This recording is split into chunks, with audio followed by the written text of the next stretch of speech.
Welcome to BNDF Institute. Today, you will begin your introduction to cybersecurity journey, exploring essential concepts such as password, two-factor authentication, phishing, social engineering, credential attack, password manager, and modern authentication method. This course was created by David Malan and the CS50 team at Harvard University.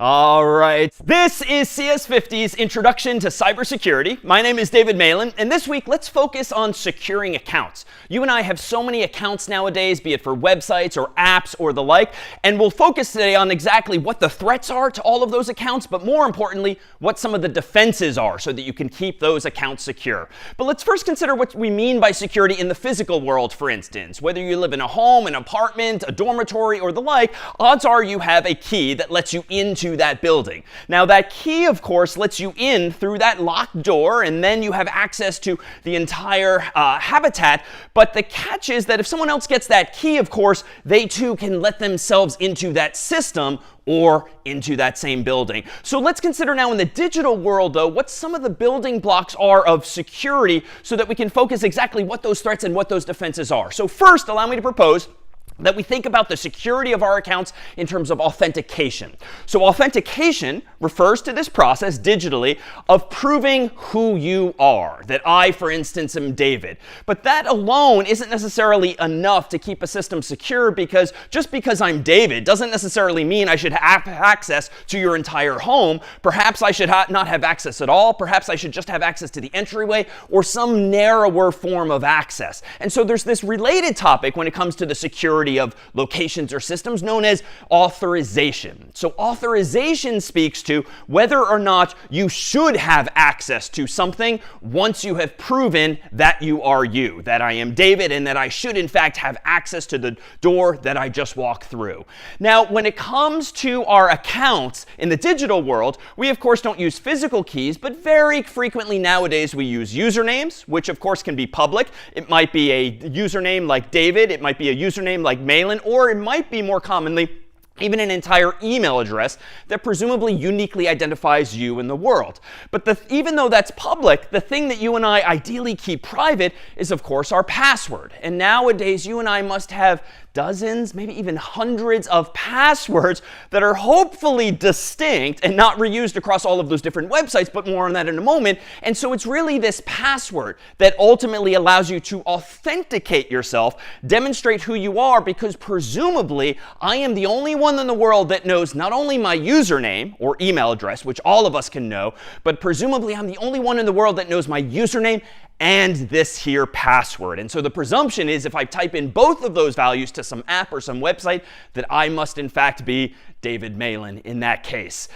Of course, it's not good enough to just have a password. You need to have a good password. Now, what do we mean by good password? Well, ideally, this password is not going to be in a dictionary, like literally a dictionary of English words or whatever your human language might be. Why? Well, there's this threat known as a dictionary attack. And by this, I mean an adversary, a hacker that wants to get into your account. They could just start typing randomly to try to figure out what your password is, but they're a little smarter. They'll actually use a dictionary attack. That is, they'll open a physical book of words, or more likely, they'll open a file on their computer containing a whole lot of actual English words or in some other human language, and then just one at a time, try this word as your password, this word as your password, this word as your password, and so forth. Because if you and I have chosen a pretty guessable password, one that is an actual word in a dictionary, they're going to get into your account much faster.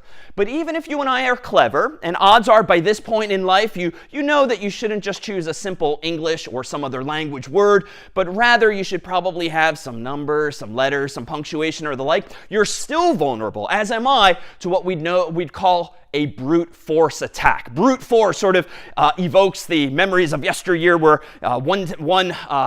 where someone might have had a branch of a tree using as a battering ram, trying to get into the castles from past times. But brute force attacks in the digital world mean something analogously, whereby you're using software to digitally try all possible passwords. And so here too are you vulnerable, because if your password is too short, even if it's random with letters, numbers, and symbols, odds are an adversary or a hacker that has enough time and enough technical savvy, they can just try every possible password in the world, and eventually they might very well get into your system.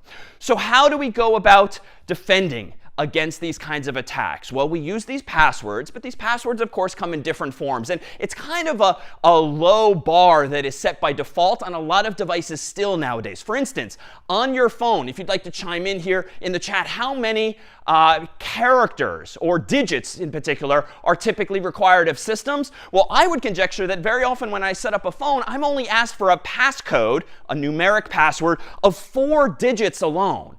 Now, if you have a 4-digit passcode, or password more generally, how secure is that? And how do we even go about thinking about how secure that password is? Well, I would propose that we could start to measure, not even using fancy math, but just some basic heuristics. We could measure the security of a password that has just 4 digits by considering, well, how many possible 4-digit passcodes are there? So perhaps if you'd like to chime in here in the chat, how many possible passwords are there if they're all digits, 0 through 9, decimal digits, and if you only have 4 of them?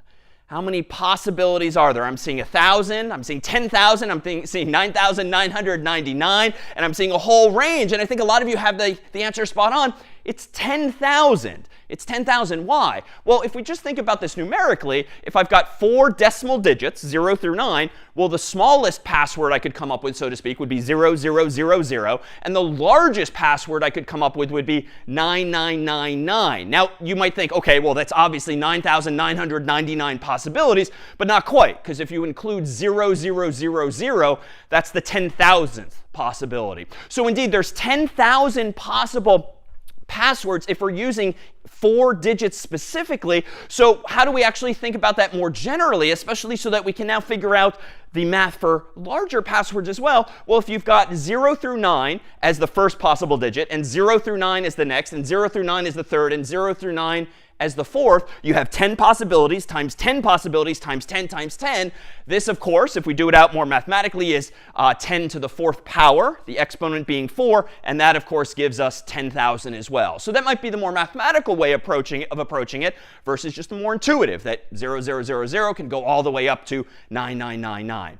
Now, again, a question for the group. How long do you think it might take for an adversary or a hacker to get into my device, for instance, my phone, if I do have a 4-digit password? If I've got a 4-digit password, this means they might have to try as many as 10,000 possibilities, because in the easiest case, sure, they get lucky and my password is still the default 0000. But in the worst case, I chose 9999 and they don't get to that until the very end of their attempts, or maybe I choose something there in between. I'm seeing 10 seconds, less than a second, milliseconds, 10 seconds a day, 4 hours. OK, so the responses are all over the place. So how could we go about actually measuring this or estimating this? Well, let me propose this. I'm going to go over to my computer here. And even if you've never written any code before, let's go ahead and write some code together here. I'm going to go ahead and open a program called VS Code, Visual Studio Code, which is a free program that we use in CS50 more generally that allows me to write code on my Mac or PC or in really any internet-based device. And I can actually write code and not only write it, but run it. And I'm going to write code in this case in a language called Python. And this is just a very popular language, but I could use any of a dozen or more different programming languages. And the goal here is not to learn Python. For that, we have whole other classes. But to just demonstrate what an adversary, what a hacker need do if they want to get into, for instance, your iPhone or Android device or anything that has just a 4-digit password. Now, my presumption here for demonstration's sake is that I'm going to go ahead and write code that just prints all possible passwords on the screen.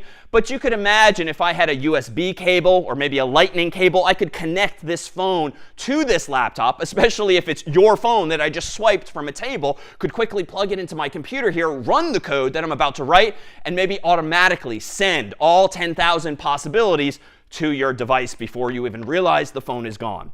Now, here's how I'm going to do this. I'm going to go ahead and in a text file called crack.py, where crack is actually a term of art. It just means to figure out what a password is, to brute force your way in.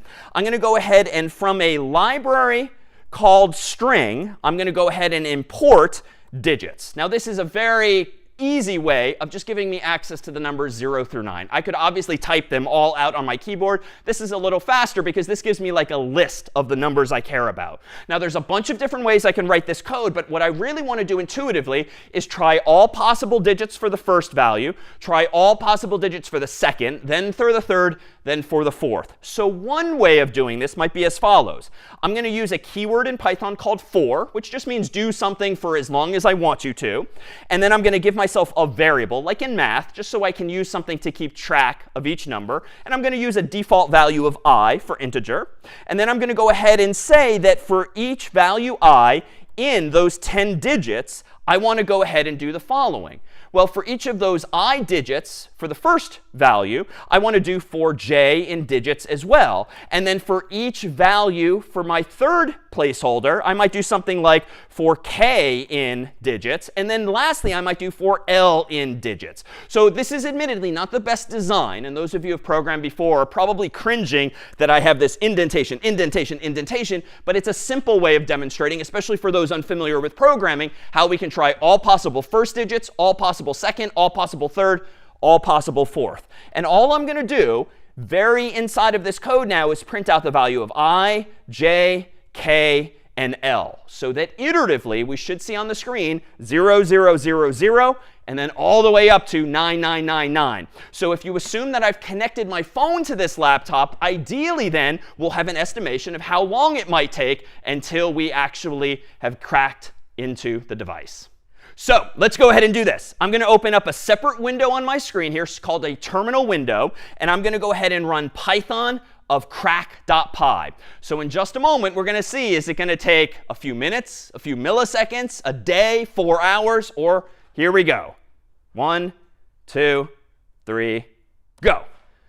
OK. So those of you who estimated just a few milliseconds were spot on. So what's the takeaway here? Well, apparently using a 4-digit password is not very secure at all, because look how quickly I, the adversary, the hacker in the story, was able to get into your phone. And in fact, I could probably unplug it at that point because I've gotten whatever data I care about off your phone, and you might not be none the wiser. So how can we go about improving upon this system? Well, let me propose that instead of using a 4-digit passcode, let's use 4 letters instead. And we'll use English because that's what I speak well. And in English, we have 26 letters of the alphabet, A through Z. But you know what? That might give us initially 26 possibilities for the first position, times 26, times 26, times 26 for the second through fourth. But let me propose that we actually use lowercase and uppercase letters. So that gives me not 26, but 52 possibilities for each location. So if I do 52 possibilities, that's 52 to the 4th power. And does anyone want to estimate how many possible passwords there are if I'm using 4 English letters now, uppercase or lowercase? I'm seeing 26 to the 4th power, but that's not right if we're using uppercase and lowercase. It's indeed 52 to the 4th power, and I'm seeing a lot.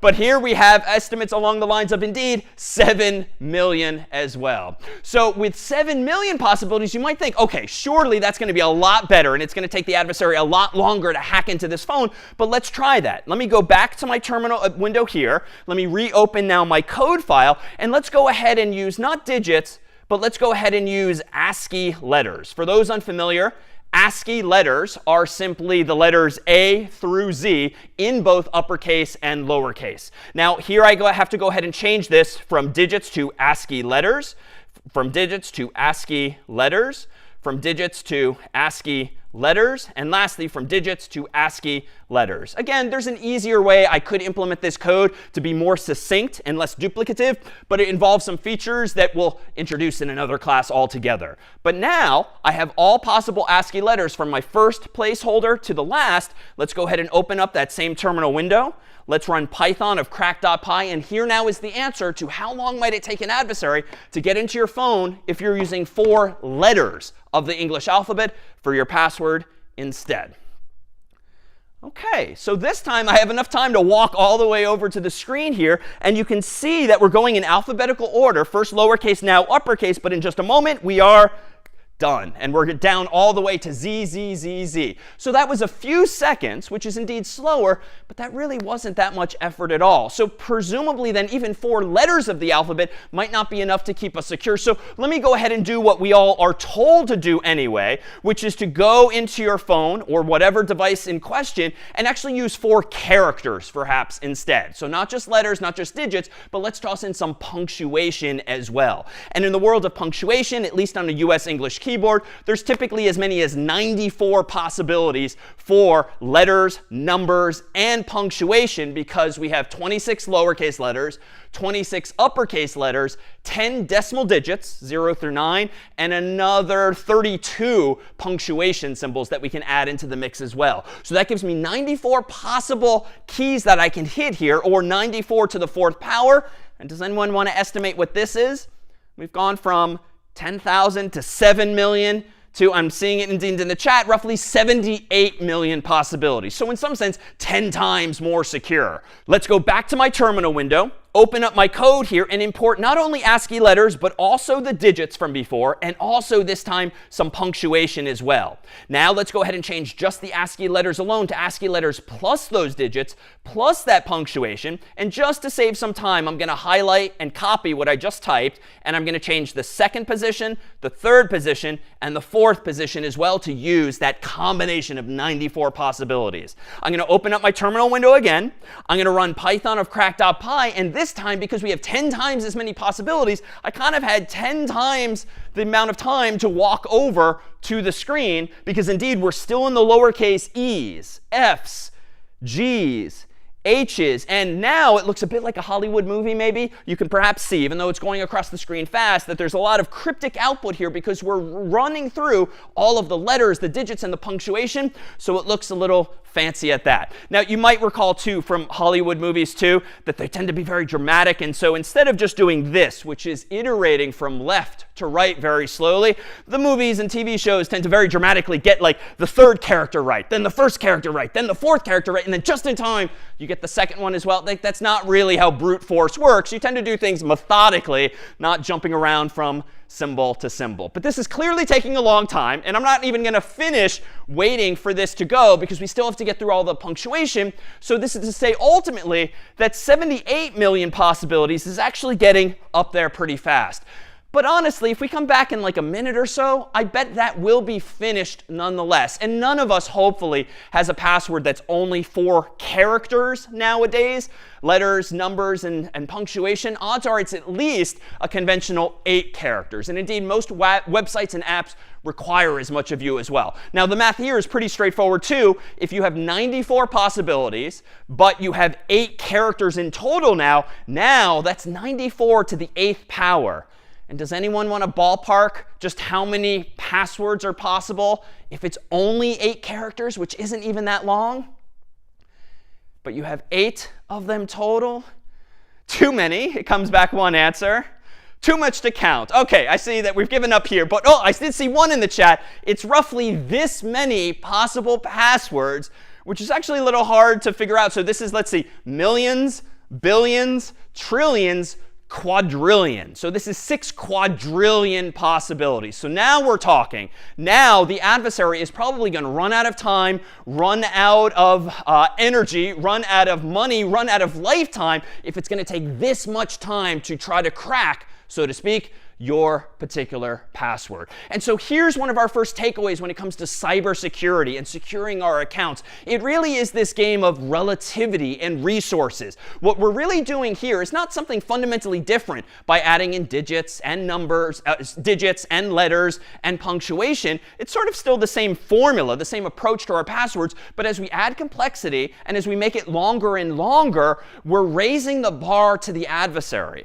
Why? Well, so long as you and I don't do something dumb like still choose 0, 0, 0, 0, 0, 0, 0, 0, so long as we're choosing something that's pretty random in that range of 6 quadrillion possibilities, it's going to take the adversary way more time than it would otherwise to brute force their way into that password. And so by the time they finally get into the account, you might have changed the password already. You might not be using the account anymore, or you or the adversary might not even be on this planet anymore. And that's indeed the goal. But there is a downside, of course. The longer your password gets and the more complicated it gets, the more likely you and I are to not even be able to remember what that password is. And so here is that sort of balancing act, trying to figure out this balance between the usability of the account, just how user-friendly it is to access, versus the security of that account. And finding that inflection point is somewhat personal or somewhat corporate in policy typically.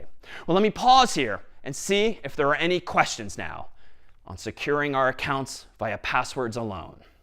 I was wondering, a couple of years ago, there were devices, USB devices with fingerprint recognition. How come that's not more frequently used? Were they too expensive, or? A really good question, and we'll come to this topic in a little bit on biometrics more generally, but your intuition is pretty much right. It's expensive to have another device, and most consumers are not going to bother wasting money on something just for them. Some companies might, but if they have a lot of employees, that could get very costly. But you might be glad to know that one of the topics we'll end on today is a new technology called Passkeys that actually leverages a device you most likely already have, a phone that might use your fingerprint or might use your face or some other form of biometrics. That's becoming more common nowadays, or soon will, even for your laptop and desktop, which we'll talk to that phone in some form. How about one more question here on securing accounts? My question is why if 4 digits password is so unsafe, why some program still is using this password, not a website like program? Oh, really good question. Why are some programmers using this? So it's a trade-off between usability and security. If you are the programmer designing the system, you presumably want users to use the system and to come back and to keep using it.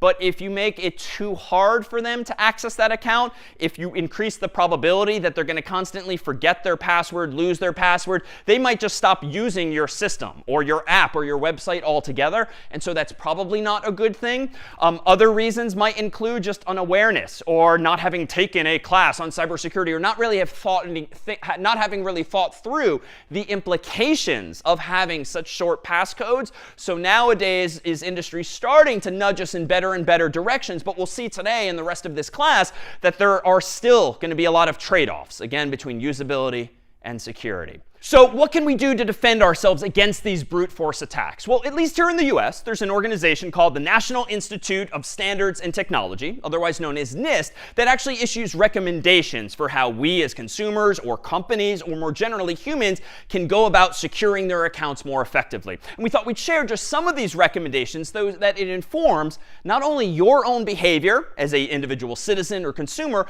but perhaps if you're in a place of business where you can influence your own company's policies, here are generally what are considered best practices nowadays. So a quote from their recommendations: memorized secrets shall be at least 8 characters in length. So that at least corroborates the quick math and the test that we ourselves just ran, that only once we got up to like 6 quadrillion possibilities did it feel like it was going to take a very long time to actually hack into someone's device. So consider that for your own accounts. Even on your phones, you might have to go through a few menu options to upgrade from just 4 digits to something more, but odds are you'll benefit from this additional layer of security. This one's more of a mouthful, but helpful as well. Verifiers, so the website or app that's verifying your input when you authenticate with your username and password, verifiers should permit subscriber-chosen memorized secrets of at least 64 characters in length.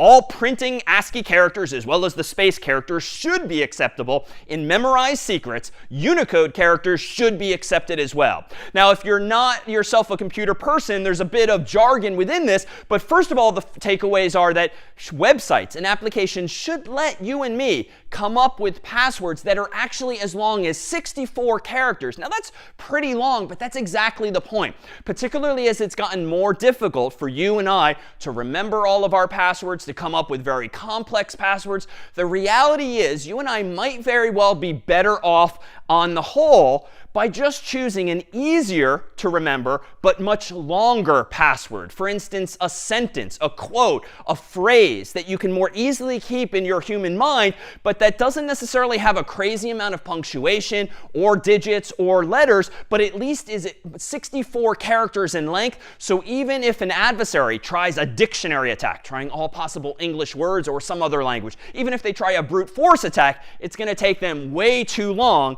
Unless, of course, you do something foolish like choose a 64-character passcode that's 000 or so forth. So you still want to be original within that space. Now, more technically, this recommendation is referring to ASCII. ASCII generally refers to US English symbols on a US English keyboard, as was the origin of this code system.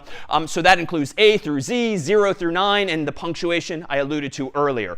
But websites and apps nowadays should also support Unicode, including things like emoji and other accented characters or symbols that you might have in languages beyond English. Unfortunately, this is not really common practice, I dare say. Just yesterday, I created an account on a new website for the first time, and it made me jump through hoops, so to speak, figuring out the right number of uppercase letters, lowercase letters, punctuation, and even then, it told me I could only use certain punctuation, so I had to think about now which symbols I'm using. That is a lot of friction. That is not good for usability, and it's of questionable value for the security of the system if I can't even remember the thing afterward. So keep this in mind in general, that your password should not only be 8 characters minimally, but most apps and websites you maybe yourself develop moving forward should allow much longer passwords as well. And you as the human can use longer passwords if systems allow them as well. Now here's another set of recommendations from NIST. Verifiers, the website or the apps that we're using, shall compare the prospective secrets, the passwords you're choosing, against a list that contains values known to be commonly used, expected, or compromised. So that is to say, when you type in a password, if it's already been a commonly used password, if it's very easily guessable, the website or app should probably say, pick a better password than that, just to decrease the probability that an adversary is going to get into that account. Specifically, NIST recommends that passwords obtained from previous breach corpuses, which is a fancy way of saying if some website, some database has been hacked, and that database contains usernames and passwords, and those passwords have now been uploaded to the internet for adversaries or anyone to download and browse, well, then you should not be allowed to pick a password from that list, because it's essentially an alternative dictionary. It essentially is a list of passwords that a smart adversary should just start with before they even bother resorting to brute force, which we've seen would take much more time. 2, dictionary words. So this we've already stipulated would be a good thing to avoid, because it's just much too easy for an adversary to go through a big list of English words or some other language and try those first. 3, repetitive or sequential characters. AAA, or slightly more creatively, but not good enough, 1, 2, 3, 4, ABCD. I would also add 0, 0, 0, 0, and so forth into that category as well. It's just too easy for the adversary to guess that maybe you're doing something repetitive like that too. And then lastly, context-specific words, such as the name of the service, the username, and derivatives thereof. This is to say, if you sign up for a Gmail account for the first time, you should not be allowed by Google to choose a password like Gmail password, quote unquote. If you sign up for an Amazon account, you should not be allowed by Amazon to have your password be Amazon password or some such variant thereof, because smart adversaries are going to try those same heuristics. And that's the catch too. If you can think of it, even if you think you're being clever, odds are a just as clever adversary can think of that heuristic as well and prioritize those tricks before they resort to brute force like I did on my own laptop. A few other recommendations as well. Memorized secret verifiers shall not permit the subscriber to store a hint that is inaccessible to an unauthenticated claimant. Verifiers shall not prompt subscribers to use specific types of information. For instance, what was the name of your first pet, when choosing memorized secrets. So there are a lot of companies, a lot of websites, a lot of applications that violate this recommendation nowadays. And in fact, I bet you can think of one or more accounts that you have where you've had to tell them, for instance, what was the name of your first pet, or your first car, or your mother or father's name, or the like. That's not good to collect either, nor is a hint a good thing, because frankly, you and I are all too often in the habit of maybe typing into that hint field, if it's available, a question that's meant to help you remember what your password was. But if your hint is something like, my password is the name of my first pet, well, you're now just leaking information to the world. And anyone who can go online and figure out that information can now get into your account as well. And so that's really the threat in this case. If you start using personally identifiable information in this age of social media and websites like LinkedIn and the like, there's just so much information out there about us that can be discovered. You don't want to fill all of these databases, all of these systems with each of these tidbits about you, because a smart adversary with enough time and enough focus on you can probably figure out all of those same values. So what more? Verifiers shall not require memorized secrets to be changed arbitrarily, for instance, periodically. So this one, too, is something that a lot of companies violate as a recommendation still. If you're in a corporate workplace in particular, and you're being required by the system administrators to change your password every month, maybe every 3 months, 6 months, every year perhaps, that's not generally recommended anymore, even though not too long ago it did feel like, sound like, a best practice. But why is this not recommended anymore? To have you forcibly change your password periodically, like every few months? Because the password will be easily forgotten and be more vulnerable to brute force attacks. Why would it be more vulnerable? Because the hackers can get access to all passwords and get hints about the new password. Okay. So yes, one danger of forcing you and me to change our password too frequently is that you and I do not tend to exert much effort when we're required to do so. For instance, if my password today is, for instance, password 1, well, you know what my password might be in 3 months? Password 2. Or in another 3 months, password 3. You and I might exert the minimal amount of energy to change the password so that we meet the company's requirements, but so that it's not too hard for you and me to remember what the new password is. And so indeed, if information about my past passwords leaks out and some adversary sees, oh, well, wait a minute, your password was password 2 last month, I'm just going to guess heuristically that this month it's password 3, we might indeed be leaking information. What's another reason that you might not want to require humans to change their passwords arbitrarily on some schedule like this? Okay, we keep forgetting our passwords if we change it too frequently. So that is not a good practice for a website. Exactly. If you make me change my password too frequently, honestly, I'm probably going to forget what my next password is because I'm going to get confused with last month's or the previous month's or the like. And so there's these sociological effects on us humans, just being human, not being very good at remembering not only the first password you made me choose that's very complex, but the second and the third as well. And so generally, you should not come up with such a scheme anymore because of these adverse side effects. And how about one more recommendation here? Verifiers shall implement a rate limiting mechanism that effectively limits the number of failed authentication attempts that can be made on the subscriber's account. Now, what do we mean by this? Well, odds are this is something you yourselves might have experienced if, for instance, you forgot your password or you kept typing it slightly wrong. Maybe your phone's screen was wet, so it wasn't registering your fingertips properly. It turns out you can lock yourself out of your own phone, and you might have, in fact, seen something like this on iPhone. Android has a similar screen if, for instance, you type in the wrong passcode 10 times in a row. The presumption by Apple and Google and others is that if after 10 times you still haven't inputted your password correctly, it's probably a higher probability that you are not David, that you are not you, but rather it's someone else who has taken your phone, stolen your phone, and is trying to get into it. Now, that's not always the case. You can imagine situations where you just were being absent-minded, you were half asleep, maybe you weren't really focusing on it, and you locked yourself out. And so there, too, is, again, a trade-off between usability and security. But the higher probability event after 10 wrong attempts probably tends to be that it's an adversary trying to get in and not you. But what's the point of this? Beyond annoying the adversary, and maybe more significantly, really annoying you when it happens by accident, what this effectively does is it slows the adversary down. In other words, it increases the cost of this attack to the adversary. Why? Well, we saw a moment ago that a smart adversary who knows a little bit of Python code and steals your phone can try 10,000 possible passwords in just less than a second.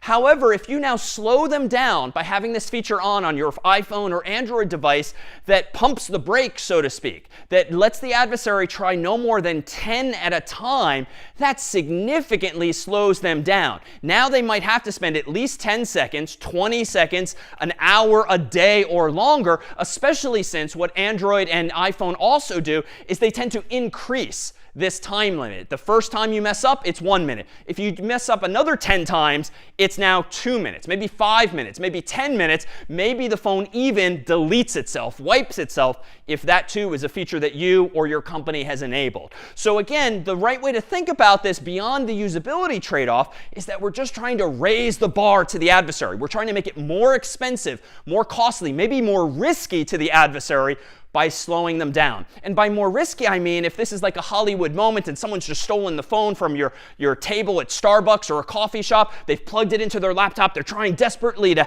crack into it before you come back to the table, well, by slowing them down, it's going to significantly increase the risk, too, that they are caught in the act while doing it. And hopefully, too, the goal is to just get them to lose interest in your phone, lose interest in your account, and have them move on to, ideally, no one else's, but at least, barring that, someone else's instead of yours. So, what are other defenses against these kinds of brute force attacks or even these dictionary attacks? Well, this is a system that you and I are increasingly being able to turn on, but also increasingly are being required to turn on as well, which is in general probably a good thing. Two-factor authentication, or 2FA, more generally known as multi-factor authentication, is a technology whereby in addition to having one factor that you use to log in, like your password, as is tradition, you also have a second or maybe more factors that you additionally have to use in order to log in. But these factors don't just generally mean one password, two passwords, three passwords, or the like. They're fundamentally different types of factors. And in general, they're broken down into these three categories. One is a knowledge category. A knowledge factor is just something that you know, something like your password that ideally you keep secret, no one else knows, and that's why it enables you to authenticate yourself.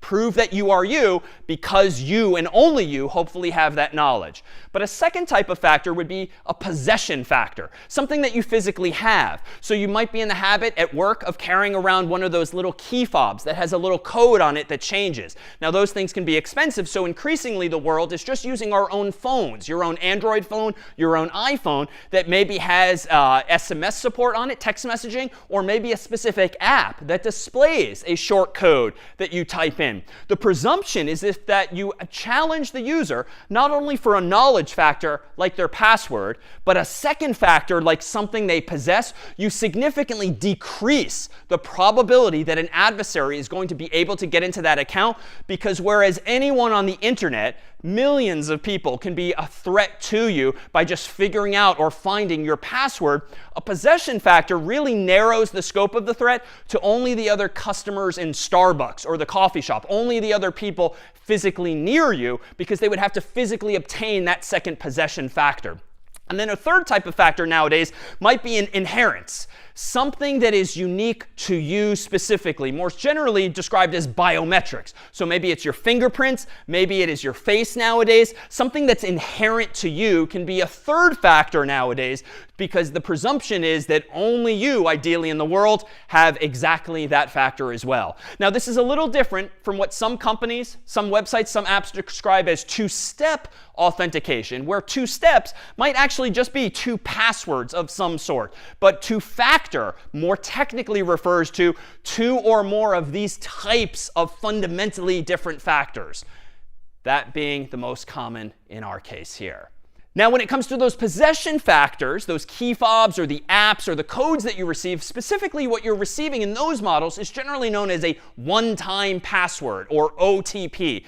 The idea being that this is not a password that you know and keep remembering and keep using again and again. It's literally one time, because it's texted to you, or it's sent via an app, via push notification, or it's actually sent to something on your keychain, like this here key fob, for instance. Nowadays, your company can buy these, and what happens is on the screen here, this one-time password constantly changes every few seconds, and it's synchronized somehow with the server, so that the presumption is if I am carrying around this device and I type in when prompted this particular code and that code matches the synchronized code that's on the server, I should be allowed into the account because the presumption is that it's indeed David carrying this around and not necessarily some adversary. It might also be possible to plug it in as via USB or some other technology, thereby removing the human from the formula so that the device itself can just authenticate using special software on the system instead. Nowadays, though, you can download special apps, whether it's one from Google or other companies, that allow you to manage all in one place all of these one-time passwords that you might automatically see updating on the screen, and you can type any or all of them in when you're actually prompted by a website or app. But even in this space of one-time passwords and possession factors, it's worth keeping in mind that some of these technologies are more secure than others. Now, it's very common for websites or apps nowadays to want to send you one of these one-time passwords via text message, for instance. And you receive it via SMS, and then you can type in that 6-digit code, as is often the case.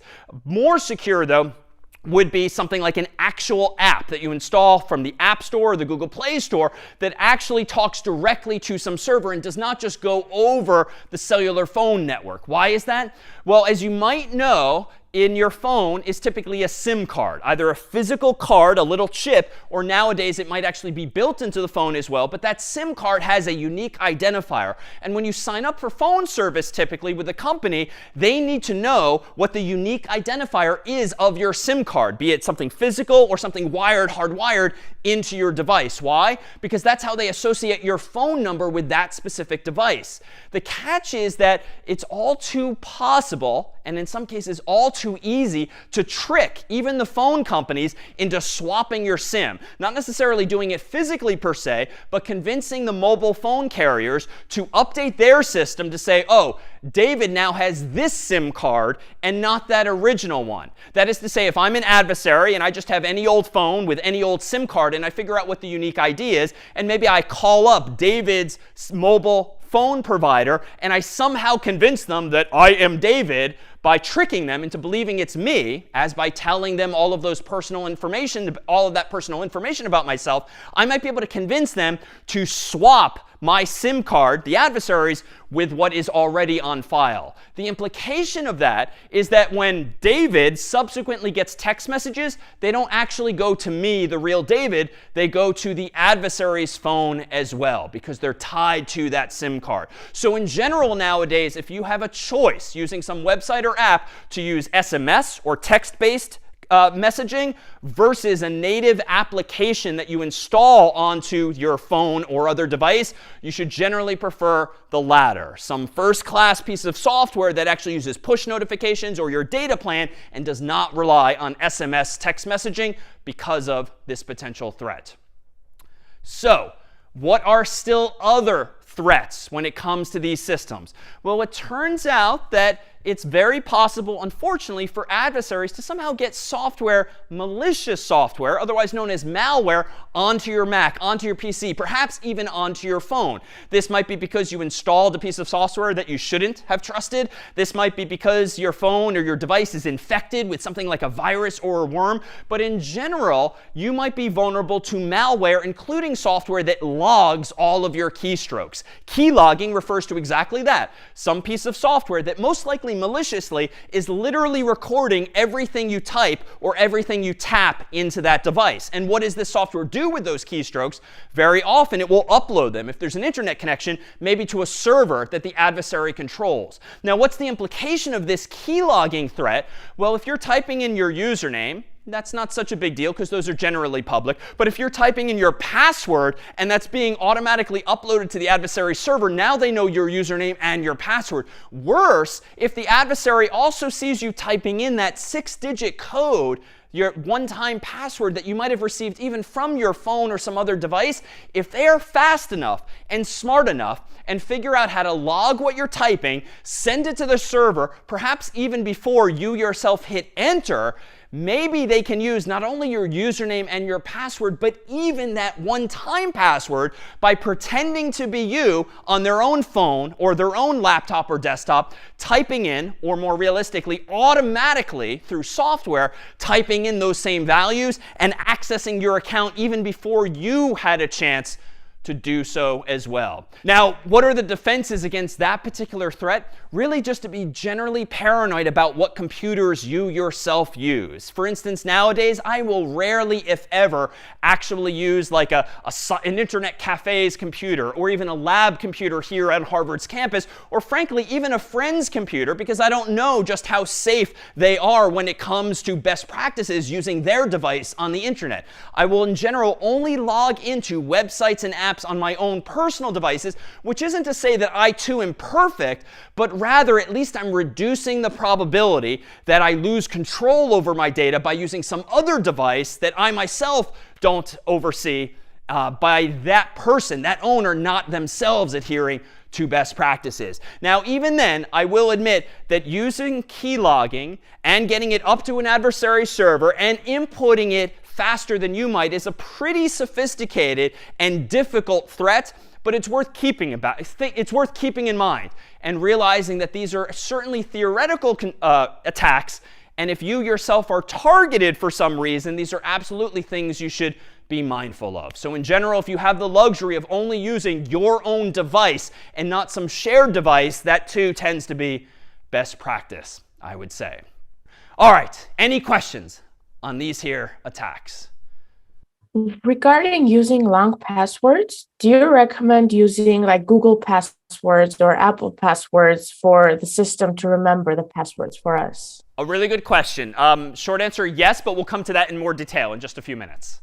So what are other attacks that we should be mindful of? So this one has kind of a funny name, but there's this attack known as credential stuffing. And we've come across reference to this already in this discussion thus far. Credential stuffing, a credential is something like a username and password, refers to the process of an adversary having found a whole bunch of usernames and passwords, maybe online, maybe in some database that they or someone else attacked and posted for the whole world to download. Credential stuffing means not using dictionaries, not using brute force, but just literally using a list of already known usernames and passwords, maybe from some other application or website, to try to stuff them into a different website to see if, well, maybe if David's using this username and password over here, with high probability, he's probably using the same username and password over here. So credential stuffing is the threat that I dare say many of you are vulnerable to. Now, you don't need to raise your hands and admit to this right now, but if you are using the same username and the same password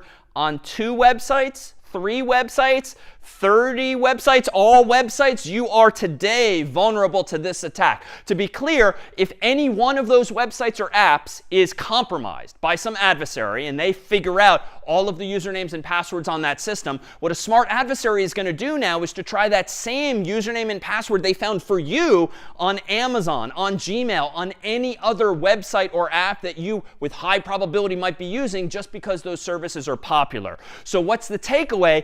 Ideally, if you want to be immune to this kind of credential stuffing attack, where someone takes your credentials over here and tries to stuff them into these other services over here, you have to use different credentials on each and every website, on each and every app. You cannot, should not be reusing the same password on multiple websites or apps. Username, yes, especially if it's your email address, but passwords, no. Now, this is admittedly easier said than done, so we'll see soon how we can try to achieve this, avoiding credential stuffing by having unique passwords, by at least having some help when it comes to managing the same. But there's another attack, too, that's come up indirectly here already, known as social engineering. Social engineering isn't a technical attack per se, but rather a social one, an attack among humans. For instance, let me go ahead and suggest the following. If you have a piece of paper near you and a pen or pencil, go ahead and write down, if you could, on that piece of paper, one of your passwords. Any of them is fine. Just go ahead on this piece of paper in front of you and write down one of your passwords, including any letters or digits or punctuation. Now, I'm seeing in the chat some resistance. I'm seeing some heads down, though, and some scribbling, which is exactly the point. Why would you take my suggestion and write down your password on a piece of paper?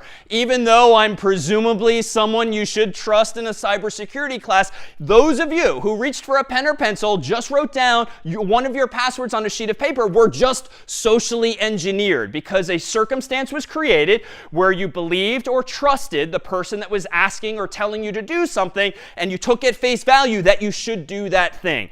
Moving forward, if any teacher ever asks you to write down a password on a piece of paper, one takeaway for today is just don't do it. That would be social engineering. And in general, if someone calls you on the phone, sends you an email, and tries to get information from you, even if it seems and sounds legitimate, moving forward after today especially, you should always have a healthy skepticism, if not just enough paranoia to be healthy in the interest of protecting your account. Moving forward, if you had someone ask you something like that, or even a little more nefarious, trying to figure out what your first pet was, or something should kind of perk your ears up. Your spidey senses should go up, so to speak, in the context of Spider-Man, and you should wonder, wait a minute, why do they need that information? Let me see how this plays out before I share anything about myself. And indeed, if you were, bless your hearts, but if you did jot down your password with a pen or pencil, remember that feeling of being duped, because you do not want that to happen when it actually matters. Now,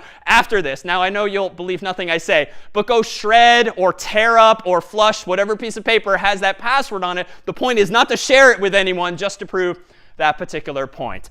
Now, beyond social engineering, there's another threat that's a variant of that, but is more technical in nature, and that is phishing. And most of you probably have heard about phishing in this context, and you can think about it sort of physically like going fishing, but trying to hook a sucker, someone like me or you, who is duped into providing information that they shouldn't. And this very often happens via emails. Odds are, if you go through your spam folder sometime, you will see emails that seem to be coming from PayPal.com, or seem to be coming from Google, or maybe a politician or the like. And very often those emails are encouraging you to click a link and maybe make a donation. Click a link, maybe change your password. Click a link and verify your information.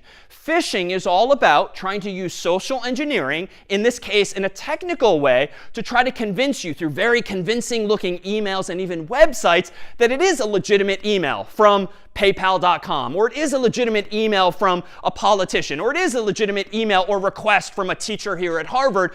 But it's not. What they're trying to do, the adversaries in this case, are prey on your trust for those certain companies or persons. They're trying to prey on your comfort with familiar user interfaces, things that you've seen before. But unfortunately, it's all too easy for an adversary to make a very official looking email, to make a very legitimate looking website, even one that looks identical to PayPal.com, identical to Gmail or other services. And frankly, if you take some of CS50's other courses, kind of boils down to copy and paste in the simplest of scenarios, just copying and pasting some legitimate website and pretending that you own it too. So how might phishing manifest itself in the real world? Well, consider one of those social media posts online that tend to invite you to comment with your favorite song from childhood. Sometimes those posts have like 1 million responses from people you know and don't even know. But more than being interested in what your childhood favorite song was, those posts are very often phishing for personal information. Because suppose that you, or at least someone among those comments, is actually using their favorite childhood song as their answer to some website or app secret question. Now the author of that post, not to mention everyone else, knows the answer to the same. So how else might phishing manifest itself in the real world? If you were to visit a screen later today that looks a little something like this, well, this looks like Gmail's login page, at least here in the US when using English. And frankly, I've seen this so many times that I might be inclined to just blindly type into the form my email address, and then after that, probably my password.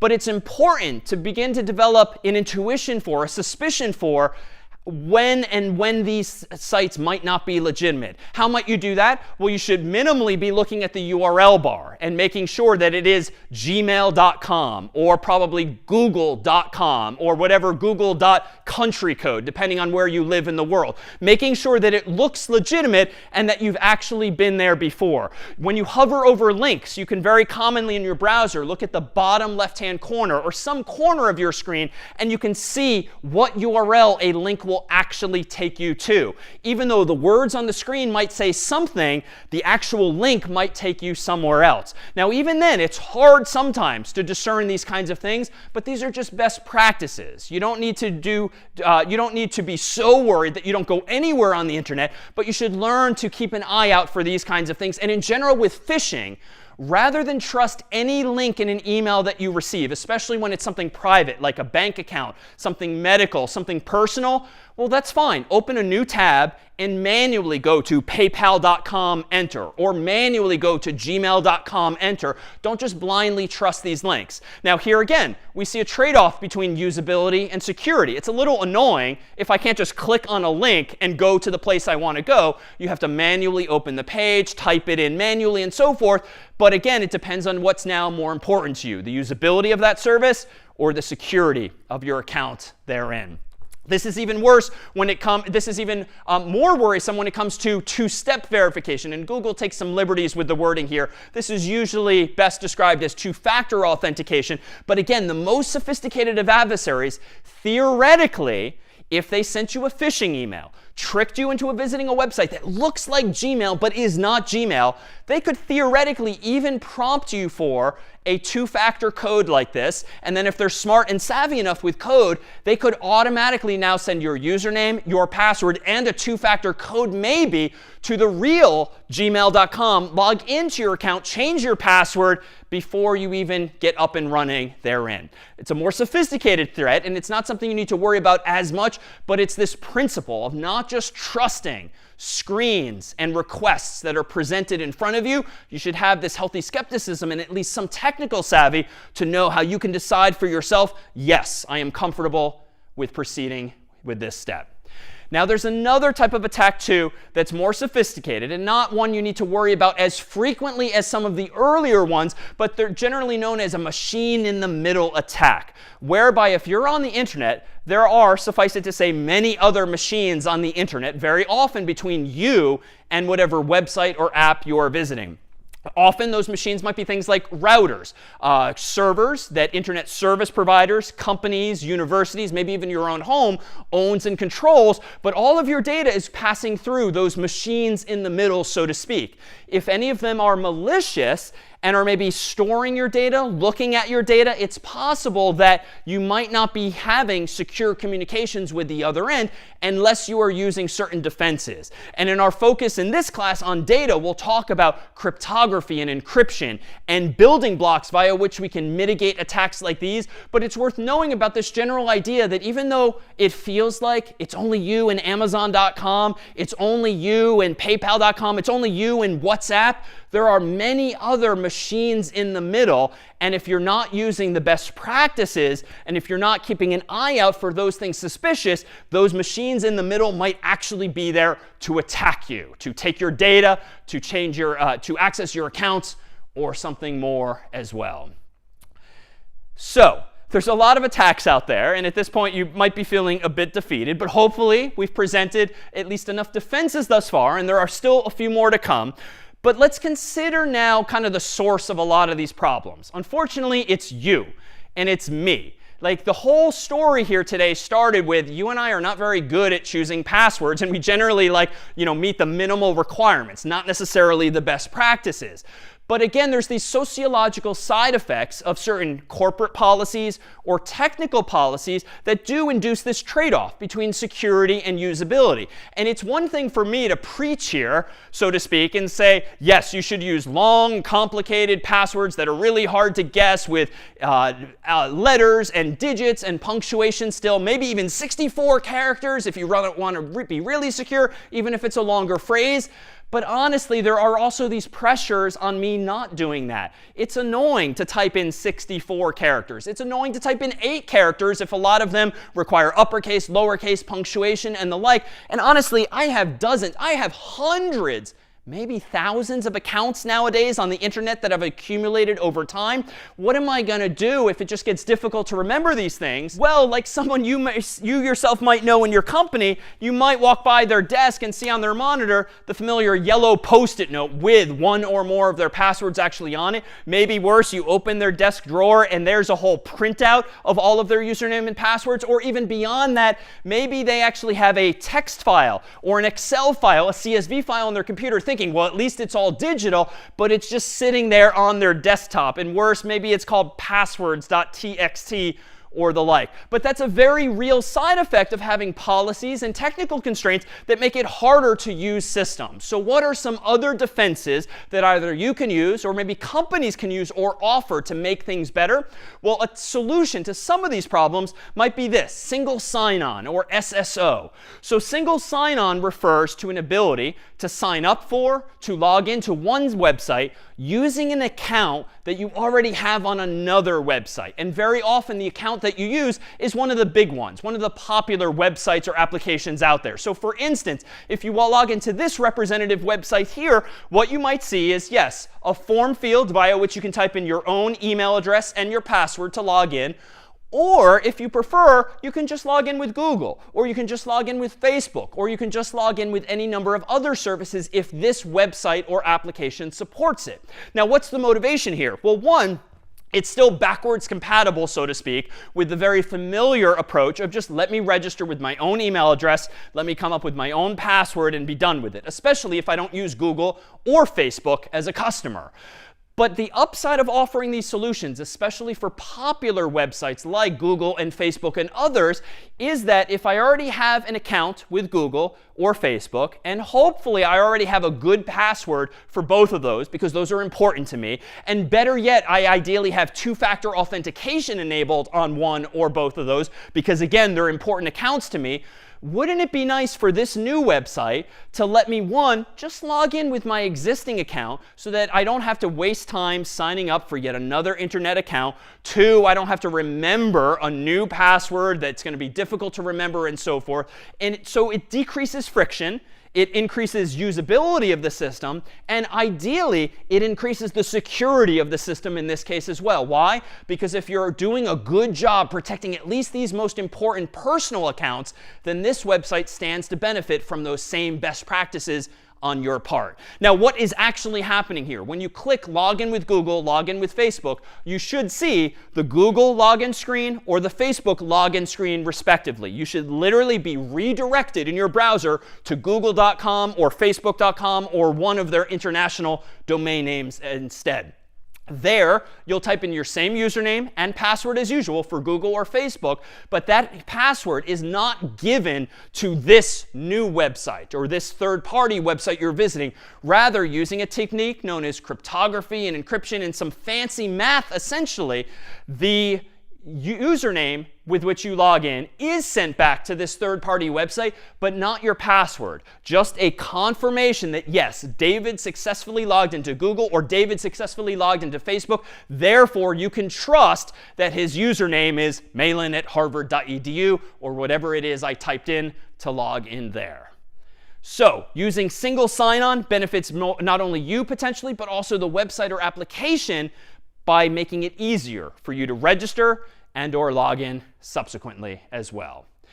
Now, where does this leave us ultimately? Some of you might already be thinking, well, what about using a password manager? And some of you might be thinking, what is a password manager? So let's emphasize this one perhaps the most.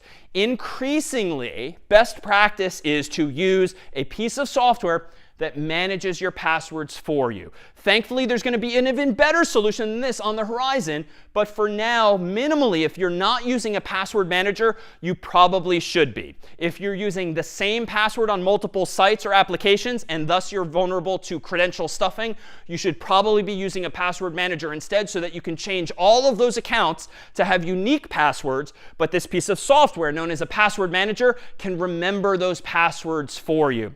If you are in the habit of choosing very easy passwords, because it's just better for you to remember, you should probably start using a password manager, because beyond remembering your passwords, these password managers also make it easy to generate new passwords. You click a button and essentially it will generate a password that's however short or long that you want, with some uppercase, lowercase, symbols, numbers, whatever it is a website requires, it will just generate it for you. And better yet, it will then save that generated password for you, so you, the human, do not need to memorize it, and you, the human, certainly don't need to write it down on a Post-it note or any other file somewhere else. So password managers literally do just that, and they have even more features than that. Generally, if you're using a password manager and you go visit a website for the second time or the third time, you can typically hit an automatic keystroke that will just automatically log you in. It will fill in your username and your password, but better yet, it will only do so if you're on the real gmail.com or the real facebook.com or the real paypal.com. These password managers also remember the URL at which you created or last used that username and password, so that if you are somehow subject to a phishing attack, you've been tricked into clicking a link and going to a website that looks like Google, looks like Facebook, but actually isn't, the password manager will ignore your keystrokes and not actually log you in, pasting into that form your actual username and password, because it doesn't recognize that same URL. So there are a lot of upsides of these password managers. The one catch is that the onus is on you to remember one primary password that protects your password manager itself. That is to say, if this is a piece of software that stores all of the dozens, hundreds, thousands of usernames and passwords that you have, you are putting proverbially all of your eggs in one basket, so to speak. That is, you want to protect this password manager with probably the best password you've ever come up with. This should probably be long.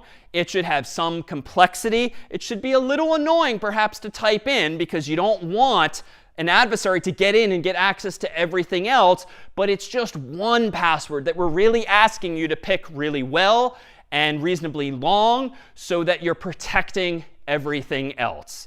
Now, these password managers are a little different than what you're probably familiar with in your own browser. It's been common for years for browsers to remember your username and password by just showing you like bullets, like ... in the form field, so you can just hit enter. That's fine, but that information is often associated only with that one browser. It doesn't propagate to your phone or another device that you're logged into. It's not easy to share it with someone else if you have a family account, for instance, or something like that. So password managers often offer additional features beyond that and really protect all of the things that you're using, and also help you generate those same passwords. Fortunately, thankfully nowadays, these are increasingly standard. There are third-party options that you can find online or even purchase, but there are increasingly built into our own operating systems, which if I had to choose, especially for a less technical audience, using what comes with your computer from the major manufacturers is probably a good thing, as opposed to going third-party, unless third parties offer you additional features that might be especially beneficial in companies and families or the like. So Apple has what they call their iCloud keychain, via which you can not only save passwords on one device, they can propagate securely to your other device, like your phone.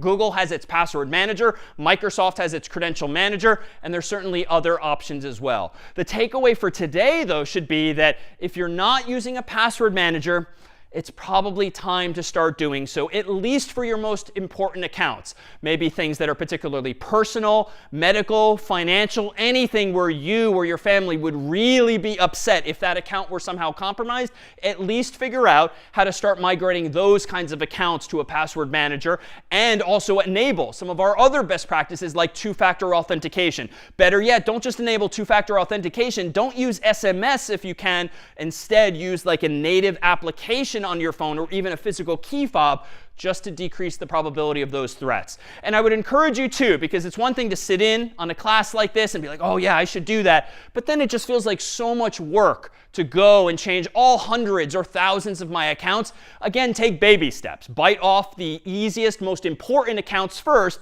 And over time, the next time you log into that other website, okay, go ahead and change the password to something better, put it in the password manager, and be done with it. The next time you go to another website, do it that one. You can do these things things incrementally because, again, with this advice, I'm just trying to help you personally strike this balance between usability and security, because if your takeaway is, I have to go change 1,000 passwords tonight, you might not realistically do it. So better would be to change a few of them and chip away at this problem over time. Let me pause here and see if there are any questions. If a password manager and 2FA is so helpful, so why we are using antivirus for websites?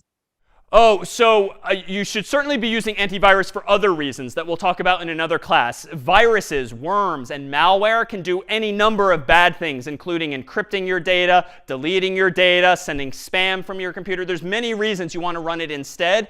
However, if you have malware, like a virus on your computer, and it's logging all of your keystrokes, theoretically, you could still be vulnerable to attack if they are also logging your two-factor code, maybe because you get distracted, you don't hit enter fast enough, and they can use that too. It's a lower probability threat. It's a theoretical one, but also in the interest of best practices, you don't want any software on your computer that could be doing bad things anyway. You just want to raise the bar as much as you can to these adversaries without making your own accounts unusable. Another question. Oh yeah, I had a question about social engineering, if that's fine. And we know that the rise of the AI technology, now AI can record your voice and sample it, and that could be a real threat in social engineering because now someone can mimic your boss and call you, or someone can mimic your voice and call your bank. So is there a way to combat this, or is there any technology to prevent this from happening? That's a really good question. And another piece of advice I should reflect back. If on any of your accounts, particularly bank accounts, you are using voice recognition technology, whereby when you set up the account, you were prompted to say a phrase into the phone, for instance, to evoke an old movie called Sneakers, my voice is my password, you should disable those features and stop using them, assuming there's an alternative like two-factor authentication, whereby they send you a push notification to an app or the like. The reason being exactly that is you've probably seen in this age of AI, there are technologies called deepfakes, whereby you can generate video, but also audio of people. This is very commonly done for celebrities, for politicians, and voices that you see a lot on the internet. But it would not be that hard if someone has access to voice recordings of you to use some software or some app to generate you saying, my voice is my password, even though you might not have said that since the time you set up the account. And so your accounts too might be compromised. So my own advice there would be, don't use voice-based recognition anymore if there's a better alternative available. Other questions? Doesn't having one password manager, so figuratively keeping all your keys in one safe, defeat the purpose of having different passwords? Because if you lose that one key to your key safe, all is gone. It's a really good intuition, and that's exactly the trade-off to think about. I would consider in deciding for yourself, if you want to take that advice, what the alternative is. Because if you're using pretty easy to guess passwords everywhere, like this is probably a net positive to move to a password manager instead. If you're reusing the same password on a lot of websites and apps, this is probably a net positive to switch to a password manager instead. If, however, though, you've actually been a very good internet citizen and you've been choosing hard to guess, unique passwords for all different sites, they're not written down on a Post-it or easily accessible, then this might be a net negative for you to put all of those eggs, so to speak, in one basket, thereby making them more vulnerable. From experience and from sort of the head nods and admissions that we get from students over the years, I guess that most of us in this room would benefit as a net positive from a password manager. But there, too, you should decide for yourself. And again, one of our lessons for today is don't just believe something some guy on the internet told you. Decide for yourself based on these trade-offs, these upsides and downsides. Now, password managers are not all upside. Indeed, if you lose or forget that primary password, you might lose access to all of your other accounts. Fortunately, there is an alternative that's increasingly available on websites and apps known as Passkeys. And what's nice about Passkeys is that moving forward, it will be your Mac, your PC, or your phone that generates a passkey for a new website or app for which you're registering. You yourself don't have to remember what that passkey is, and indeed, it isn't even just one value. value. Rather, it's a pair of values, a private value and a public value that have a mathematical relationship between the two. And those two values are used the next time you try to access that website or application. Your Mac, your PC, or your phone will use those values to automatically authenticate you thereafter. And better yet, those values are synchronized as needed across your devices so that you can use your Mac and your PC and your phone or any other such devices to authenticate. But to better understand these passkeys, we'll need to know a little something about the world of cryptography. And so for that, we'll wait for our discussion of securing your data. So more on that next time.